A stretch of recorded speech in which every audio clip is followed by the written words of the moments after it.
তবে প্রচলিত শবে বরাত যেটা করা হয়, রুটি তৈরি করা, হালুয়া তৈরি করা এবং এগুলি বিতরণ করা, এই রাত্রের জন্যই খাস করে নেওয়া, এটা সঠিক নয়। রুটি হালুয়া বিতরণ প্রত্যেক রাতেই হতে পারে, প্রত্যেক দিনই হতে পারে। কিছু বেদাত চালু হয়েছে এই রাতকে কেন্দ্র করে। চট্টগ্রামে এরকম হয়নি। বাজি ফোটানো হয়। আমি বুঝি না লাইলাতুল বারাতের সাথে বাজি ফোটাবার সম্পর্কটা কি। আল্লাহ পাক এই গুমরাহি থেকে, বিদআত থেকে আমাদেরকে হেফাজত করুন, আমরা বলি আমিন। আজ পবিত্র রজনীতে এর থেকে শ্রেষ্ঠ ইবাদত আর কি হতে পারবে যে আমরা আল্লাহ রাব্বুল আলামিনের কালাম, তার কোরআন থেকে আলোচনা করছি, বা জামাত নামাজ আদায় করেছি এবং করব ইনশাআল্লাহ। এবং এই লক্ষ জনতা আল্লাহ পাকের দরবারে ভিখারির মতো হাত উঁচু করব। আর কোরআনে কারীমের আলোচনার চাইতে শ্রেষ্ঠ মাহফিল, শ্রেষ্ঠ ইবাদত পৃথিবীর বুকে আর কিছু হতে পারে না। আমরা আজকে আমি আলোচনা করব, গতকাল ভূমিকা দিয়ে আমি শেষ করেছিলাম। আজকে আপনারা আরো আলোচনা শুনেছেন। আসলে তো এই আলোচনার কোনো শেষ নাই, আছে নাকি কোনো শেষ? আল্লাহ রাব্বুল আলামিন কোরআনে কারীমের ভিতরে বলেছেন, কুল লাহু কানাল বাহরু মিদাদান লিকালিমাতি রাব্বি লানাফিদাল বাহরু ক্বাবলা আন তানফাদা কালিমাতু রাব্বি ওয়ালাউ জিনা বিমিসলিহি মাদাদা। আল্লাহ পাক বলেন, নবী আপনি বলুন, আমার রবের কালামের ব্যাখ্যা করার জন্য, আমার রবের কালেমার ব্যাখ্যা লেখার জন্য তামাম পৃথিবীর সমস্ত পানিগুলি যদি কালি হয়ে যায়, আর যদি ওই পানিরূপ কালি দিয়ে আমার রবের কালেমার ব্যাখ্যা যদি লেখা শুরু হয়ে যায়, লিখতে লিখতে তামাম পৃথিবীর সমুদ্রের পানিগুলি সব শেষ হয়ে যাবে, আমার আল্লাহ পাকের কালেমার ব্যাখ্যা লেখা শেষ হবে না। হচ্ছে সেই কালামের পানি। যুগ যুগ ধরে লোকেরা শুনছে, শুনবে, শেষ নাই। এত শোনার পরেও কাঙ্ক্ষিত মানের অগ্রগতি, উন্নতি আমাদের হচ্ছে কি? কথা বোঝেন নাই বোধহয়, হচ্ছে না। যে পরিমাণ শুনছি সেই পরিমাণ আমল আমাদের মধ্যে হচ্ছে না। এ কথাটা ঠিক কিনা? এই মাহফিল আজ, এই লাইলাতুল, এই পবিত্র রাত্রে এত লোকের উপস্থিতি হয়েছে, নারী পুরুষ। একজন লোক কি বলতে পারবেন যে জীবনে আমি কোনো ওয়াজই শুনি নাই, কোনো তাফসীর আমি জীবনে শুনি নাই? পারবেন কেউ বলতে? পারবেন না। প্রত্যেক ব্যক্তি শুনেছেন। কেউ 10টা শুনেছেন, কেউ 20টা শুনেছেন, কেউ 100টা শুনেছেন। এবার চিন্তা করুন, কোন মাহফিলেই তো খারাপ কথা বলা হয় না। হাক্কানি আলেম যারা, হাক্কানি ওলামা, হাক্কানি পীর মাশায়েখ যারা, তারা সবসময় কোরআন হাদিস ভিত্তিক কথা বলেন। কোন মাহফিলে বলা হয় না যে চুরি করবেন অনেক সওয়াব পাবেন, মিথ্যা কথা বলবেন কিয়ামতে জাহান্নাম থেকে মুক্তি পাবেন, এরকম কথা বলে কেউ? ওজনে কম দিবেন, ব্যবসায় ভালো বরকত হবে, কেউ বলে এমন কথা? পরের জমিনে ডাল ঠেলবেন, জমিনে ফসল খুব বেশি হবে, কেউ বলে এরকম? বলে না।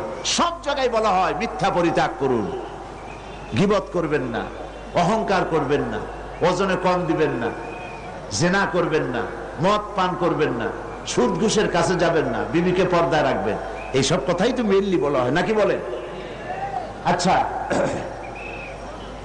জীবনে যদি কেউ 10টি মাহফিল শুনে থাকেন, আর প্রত্যেকটি মাহফিল থেকে একটি করে ভালো কথা, কোরআন হাদিসের একটি করে কথা যদি আমরা জীবনে ধারণ করতাম, তাহলে 10টি ভালো কথা জীবনে ধারণ করা হতো, ঠিক কিনা?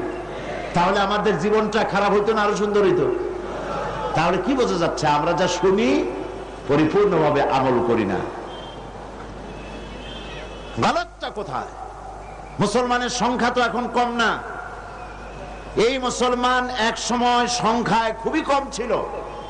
সেই কম সংখ্যক মুসলমানেরা আটখানা শুকনো রুটি, একটুখানি খেজুর, এক গ্লাস অথবা আধা গ্লাস, এক ঢোক পানি খেয়ে রোম, শাম, পারস্যকে পদানত করেছিল। এটা ঠিক কিনা? সূরাতে ইউসুফ বিদারি হিকমতে লুকমান মা কারিয়ে কুরআন বারি এ দিলে শাদমান মা বালাগান উলা বিকামালিহি কাশাফাদ দুজা বিজামালিহি হাসনাত জামিউ খাসালিহি সাল্লু আলাইহি اللهم آمين ربنا ظلمنا أنفسنا وإن لم تغفر لنا وترحمنا لنكونن من الخاسرين أي الله تعالى ইসলামী সমাজ কল্যাণ পরিষদ কর্তৃক আয়োজিত চট্টগ্রাম প্যারেড ময়দানে 5 দিন ব্যাপী তাফসীরুল কোরআন মাহফিলের আজকের এই দ্বিতীয় দিবসে পবিত্র এই রজনীতে কয়েকবার দরুদ ও সালাম পড়ে তোমার দরবারে হাত তুলেছি। মেহেরবানি করে দরুদ ও সালাম টুকুন সোনার মদিনায় নবী পাকের রওজা মোবারকে পৌঁছে দাও। तमाम পৃথিবীর মাটির নিচে যত মুমিন মুমিনাত শুয়ে আছেন তাদের আরওয়ার উপরে সওয়াব পৌঁছিয়ে দাও রব্বুল আলামিন। এই মাহফিলের আয়োজন যারা করেছেন আর শোনার জন্য যারা এসেছেন, কিয়ামতের দিন মুসিবতের সময় এই মাহফিল আমাদের সকলের জন্য নাজাতের ওসিলা বানিয়ে দিও। সুবহানা রাব্বিকা রাব্বিল ইজ্জাতি আম্মা ইয়াসিফুন ওয়া সালামুন আলাল মুরসালিন ওয়ালহামদুলিল্লাহি রাব্বিল আলামিন। জনাব সভাপতি আল্লামা হযরত মাওলানা শামসুদ্দিন সাহেব মদ্দিজুল্লুল আলী, হাজারাত উলামায়ে কিরাম, সম্মানিত শ্রোতৃ মণ্ডলী, পর্দার আড়ালের মা ও বোনেরা, আসসালামু আলাইকুম ওয়া রাহমাতুল্লাহি ওয়া বারাকাতুহু। আমরা মহান আল্লাহ সুবহানাহু ওয়া তাআলার দরবারে লাখো কোটি শুকর আদায় করছি যে মহান আল্লাহ তাবারক ওয়া তাআলা কোরআনে কারীমের আযীম মাহফিলে আমাদেরকে শরীক হওয়ার তৌফিক এনায়েত করেছেন। তার দরবারে শুকরগুজার হচ্ছি। সকলে পড়ছি আলহামদুলিল্লাহ। রব্বানা লাকাল হামদ হামদান কাসীরান তাইয়িবান মুবারাকান ফীহি। আজকের এক পবিত্র রজনীতে আমরা এখানে উপস্থিত হয়েছি, যেটা হচ্ছে